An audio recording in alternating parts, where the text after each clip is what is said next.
높은 단계로 오르려면 우리가 마음속에 자비심이 있어야 돼. 자비심이 없으면 높은 단계의 삶을 영위하기가 어렵습니다.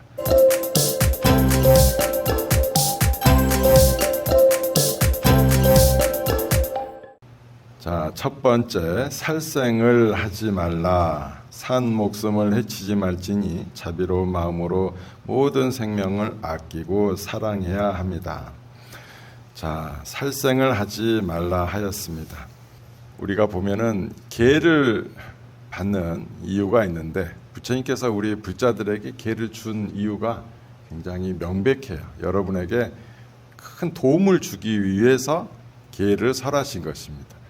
우리 살면서 보면은 되게 남을 많이 욕하면서 다니고 굉장히 공격적이고 다른 사람을 경계하고 의심하고 이런 사람들이 있어요. 이런 사람들의 삶은 앞으로 나아가기가 쉬울까요? 아니면 자신의 삶에 큰 장애물들이 끊임없이 생길까요? 장애물들이 생기죠. 그 장애물들은 누가 만들어 준 것이 아닙니다. 스스로 자기 앞에다가 돌덩어리를 하나씩 놔두면서 한 걸음 한 걸음 앞에 가는 것과 같아요. 그 돌뿌리에 자신의 발이 걸려 넘어지는 것이죠. 누가 주는 것이 아닙니다. 이 개는 그런 것과 같아요. 이 살생을 우리가 한다고 예를 들어봅시다. 내가 다른 집에 자식을 죽였어요. 그러면 나는 어떤 일을 당하게 될까요? 보복을 당하고 고발을 당하고 큰 비난을 받고 용서받지 못하고 오랫동안 고통에 휩싸이게 될 것입니다. 그러면 그건 뭐예요? 내 삶의 장애물이 되는 거죠. 살생을 안 했으면 그런 일을 겪을 일이 없는 거죠. 생명을 죽이는 것, 또 다른 이의 강아지를 죽였거나 주인이 있는 고양이를 죽였거나 다 비슷한 이치가 되겠습니다. 계를 부처님께서 설하신 이유는 명백합니다. 여러분의 삶에 장애가 없도록 하기 위해서 술술 잘 풀리고, 그리고 이런 장애물들이 없으면 수행의 단계가 오르게 되고 윤회의 세계에서 한 걸음 뛰어넘는 큰 삶의 변화를 겪게 되게 됩니다. 그래서 첫 번째, 살생을 하지 말라. 이 살생을 하지 말라는 다른 주인이 있는 이의 생명을 죽이는 것뿐만 아니라 주인이 없는 생명도 죽이지 말라 하는 것입니다. 심지어 동물도 보면은 가끔 가다가 새가 산에 살면은 새가 머리를 쪼을 때가 있어요. 당해보셨어요? 그때가 언제냐면 새끼 기를 때야. 나도 모르게 집에 근처에 간 거죠. 근데 몰라요. 새집이 있는지도 몰라. 거기 새끼 있는지 모르는데 어미는 어때요? 공격하죠. 자신의 새끼를 보호하려고. 그러면 새끼를 잡아다가 죽이면 어떻게 되겠어요? 더 보복하겠죠. 더 원수지고. 그래서 생명은 함부로 죽이는 것이 아니다. 그 생명에 대한 보복은 우리에게 분명히 돌아오게 되고 내 삶에 큰 장애물이 오기도 하고, 특히나 높은 단계로 오르려면 우리가 마음속에 자비심이 있어야 돼. 자비심이 없으면 높은 단계의 삶을 영위하기가 어렵습니다.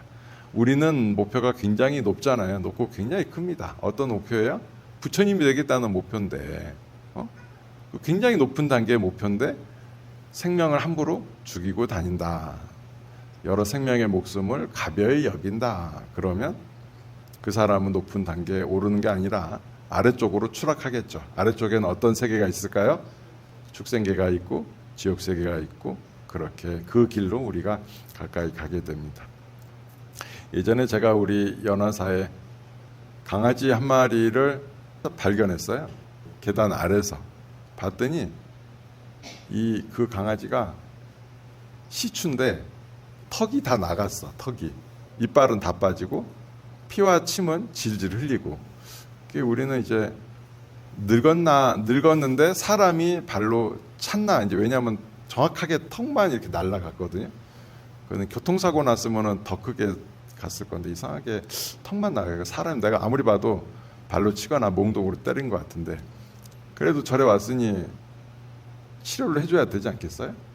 동물병원에 데려다 줬더니 치료가 불가능하대요. 곧 죽을 거래. 그러면 이제 몇 살이나 되냐 물어보니까 아기는 아니고 한 1년 정도밖에 안 됐을 거래. 근데 이가 다 빠졌어. 얼마나 세게 맞았을 거야.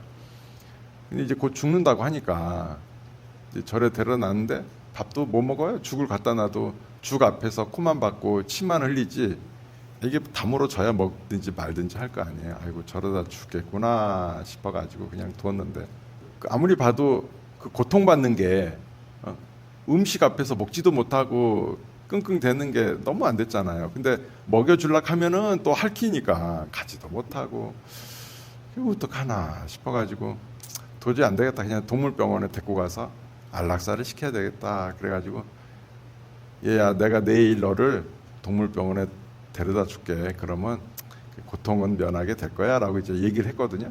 뭐 알아듣지 말든지 나 혼자 얘기를 했어. 근데 갑자기 그 다음날 이제 보니까 턱이 돌아와 있어요. 턱이 붙어 있어. 뭐지 이거 내가 잘못 봤나? 근데 좀 이따 다시 보니까 다시 또 턱이 빠지고 침 흘리고 있어요. 그래도 잠깐이라도 내가 턱이 왠지 돌아간 본래 자리로 온 것 같은 걸 본 것 같아가지고 하루를 더 지냈어요. 그랬더니 그 다음날도 또 돌아와 있는 거예요. 그리고 죽을 먹기 시작했어요. 그래가지고 이게 돌아왔는가 싶어서 계속 이렇게 좀 먹을 거 잘 주고 챙겨주니까 한 3일째 되면서부터는 계속 붙어 있더라고. 그 전까지는 붙었다 떨어졌다 하더니 그래갖고 한 달인가 잘 밥 먹이고 불자 한 분이 데리고 가고 싶다. 왜냐면 이제 그 전엔 누가 입양을 하겠어요? 먹지도 못하고 침 질질 흘리는데 근데 한 달 지나고 다 멀쩡한 거를 보더니 한 분이 데리고 가겠다고 그래서 입양을 보냈어요. 그런 생명이 짐승이라 할지라도 나는 그렇게 믿어요. 얘가 내 말을 알아들었구나. 살고 싶어서 본인이 죽을 둥 살 둥 용을 썼구나라는 생각이 듭니다. 그러니까 미물이라 할지라도 그런 식의 자신의 생명을 지키고 싶은 마음이 있다. 근데 내가 함부로 죽이면 어떻게 된다? 복수와 원망과 보복의 마음을 품게 되고 인과에 우리는 얽매이게 됩니다. 그래서 생명을 사랑하는 자비심을 늘 가지시기를 바라겠습니다. 자, 두 번째, 남의 것을 가지지 말라 했습니다. 아낌없이 베푸십시오. 주지 않은 것은 가지지 말지니 보시하는 마음으로 나누고 항상 남을 도우면 한량없는 복덕을 짓게 됩니다 했습니다. 남의 것을 가지지 말라. 이건 가장 기본이 되는 거야. 남의 것을 내가 빼앗아도 안 되고 주지 않은 것을 함부로 가져가도 안 됩니다. 내가 엊그저께 제주도에 갔다 왔거든요. 제주도에 노인 친화형 재난 대피 훈련을 했어요. 거기서 잘 하고 왔는데 그걸 내가 개인적으로 영상으로 좀 찍어 놓으려고 이 카메라가 있어요. 고프로라고 이렇게 갖고 갔는데 공항에다가 내가 차 한잔 마시고 놓고 온 것 같은데 바로 그 공항에서 제주도에 도착하자마자 카페도 전화해보고 유시물센터에 해봤는데 안 왔대요. 오면 바로 연락 준다고 했거든요. 안 왔어. 훔쳐간 것 같아. 그것도 훔치는 것이다. 남이 주지 않은 것을 가져가서는 안 됩니다. 그냥 내버려 두는 것 또는 분시물센터에 주는 것이 바른 일이 되겠고, 옛날에는 유목민들은 무슬림 하시는 분들은 이렇게 얼굴을 다 뒤집어 쓰잖아요. 여성분들이. 원래는 그 유목민들이니까 집이 없어요. 이렇게 떠돌아다니다가 근데 상대편 유목민 지나치는데 예쁜 여인의 모습을 봤어. 그러면 그날 밤에 약탈하러 가는 거예요. 그러면 싸움이 크게 나겠죠. 그래서 얼굴을 가리는 이제 게 생겼는데 지금은 이제 안전하니까 안 해도 되는데 이 종교가 붙어가지고 그렇게 종교에서 그거를 쓰라고 하니까 지금은 벗지도 못하는 그런 안타까운 상황이 됐죠. 어찌됐든 남의 것은 내가 가지는 것이 아니다. 그리고 남의 것을 가져오는 것을 넘어서서 좀 더 내가 가진 것들까지도 나누는 것, 이게 참으로 중요합니다. 우리가 지금 매주 수요일 날 학기 중에는 대학생을 위한 사찰 음식 무료 제공을 하고 있거든요. 그 친구들이 아주 너무 맛있게 잘 먹어요. 근데 이게 나이가 들어서 그런가 애들이 밥 한 숟갈 먹는 것만 봐도 그렇게 이쁘고 기분이 좋을 수가 없어요. 자, 베푸는 것은 참으로 기분이 좋고 기분을 떠나서 큰 공덕이 되는 일이니까 항상 뭘 좀 줄까라는 고민을 항상 하시기 바랍니다. 자, 세 번째, 거짓말을 하지 말라. 거짓된 말, 꾸민 말, 이간질하는 말, 나쁜 말을 버리고 진실된 말을 하여야 합니다. 진실된 말로 믿음을 주며 서로를 살리는 부처님 마음으로 살아야 합니다. 우리 불교의 계율에는 이런 거짓말하지 말라가 있고, 또 스님들의 삶의 규칙에는 자신의 의사를 명백히 밝혀야 돼요. 내가 찬성할 때는 아무 말을 안 해도 되는데 반대할 때는 꼭 얘기를 해야 돼. 그래서 자신의 말들을 분명하게 표현해야 됩니다. 정직하게 나는 그 의견에 반대한다. 근데도 찬성한 것처럼 거짓말을 하거나 그러면 안 되겠죠. 불교는 기본적으로 자신의 뜻을 밝히는 게 굉장히 중요해요. 찬성이면 안 해도 돼요. 왜냐하면 두루두루 많이들 찬성하면 그냥 가만히 있어도 되지만 이유가 있어서 반대해야 될 때 명백하게 밝혀야 돼요. 솔직해야 된다라는 것이 이 거짓말 하지 말라의 중요한 계율이 되겠습니다. 그리고 거짓말이라는 것이 한번 하게 되면 그걸 덮으려면은 자꾸 하게 되고, 그 애기들이 거짓말 하잖아요. 보고 있으면은 다 보여. 저게 거짓말인 것 같다. 보이는데 애들은 모르죠. 신나서 이제 거짓말을 하는데, 어쨌든 거짓말에도 여러 가지가 있는데, 꾸민 말, 막 살을 덧붙이고 이간질하는 말, 두 사람 사이를 갈라놓고, 또 나쁜 말, 이건 욕이 되겠죠. 욕하는 것도 전부 다 이 거짓말하지 말라는 계율에 포함이 됩니다. 이 말의 뜻은 뭐겠어요? 예쁜 말을 좀 해라. 칭찬하고 격려하고 응원하고 그런 이야기들을 서로 해주는 것이 삶에 큰 도움이 되겠습니다. 그것이 바로 부처님의 마음으로 살아가는 것이 되며 부처님의 음성이 되겠습니다. 자, 넷째, 삿된 음행을 하지 말아야 한다. 이게 오늘은 팔관제계 지키는 거거든요. 팔관제계에 이 삿된 음행을 하지 말라 하고 5계에서 삿된 음행을 하지 말라가 서로 달라요. 5계를 줄 때 삿된 음행을 하지 말라는 바람 피지 말라는 뜻이고, 지금의 삿된 음행을 하지 말라는 음행을 아예 하면 안 된다는 거예요. 한 달에 6일이거든요. 6일만은 이거를 꼭 지켜라. 왜 그러냐면 이 계율이 설해진 이유가, 우리 불자들이 부처님께 이제 자기는 제가자단 말이지. 집이 있어요. 집에 가정이 있고, 그러니까 소유에 얽매인 삶을 살고 있는데 막 마음속에는 스님들처럼 하루라도 살아봤으면 하는 마음이 있는 거예요.